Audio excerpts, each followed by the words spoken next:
सबसे बड़ी खबर दोस्तों, मैं बता दूं कि आ गया दोस्तों, जिसका था आप लोग को इंतजार। ट्रेंडिंग स्टार खेसारी लाल का बड़ा धमाका। ट्रेंडिंग स्टार खेसारी लाल का नया पोस्टर आप लोग के बीच लॉन्च कर दिया गया है। चलिए उसी के बारे में आज हम बात करते हैं कि कैसा पोस्टर लॉन्च किया गया है और किस चैनल से और कब आप लोग के बीच इसको लॉन्च किया जाएगा, इस गाने को फुल वीडियो। तो आपका स्वागत है हमारे चैनल में। अगर नए हैं तो हमारे चैनल को सब्सक्राइब जरूर कीजिएगा ताकि कोई भी भोजपुरी खबर आपसे छूटे ना, और लास्ट तक देखना ना भूलिएगा।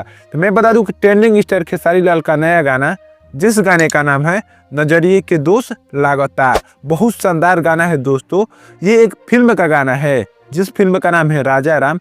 इसी का गाना आप लोग के बीच लॉन्च होने वाला है, जिसको गाया हुआ है खेसारी लाल यादव और प्रियंका सिंह ने।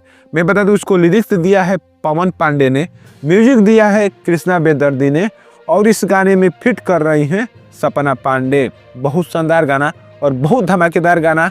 आज आप लोग के बीच इसका टीजर लॉन्च किया जाएगा 11 बजे। आज आप लोग के बीच लॉन्च किया जाएगा। हो सकता है कि आप लोग इस वीडियो को देख रहे हो तो इसका टीजर आ गया होगा, तो आप लोग जाकर इसका टीजर जरूर देखिएगा। इसका टीजर सारेगामा हम भोजपुरी के यूट्यूब चैनल की ओर से आप लोग के बीच 11 बजे लॉन्च किया जाएगा।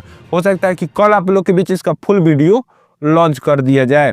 तो इस गाने को देखने के बाद जरूर बताइएगा कि ये गाना आपको कैसा लगा। ये राजा राम फिल्म का बहुत शानदार गाना आप लोग के बीच आने वाला है, तो आप लोग जाकर जरूर बताइएगा। धन्यवाद आपका देखने के लिए।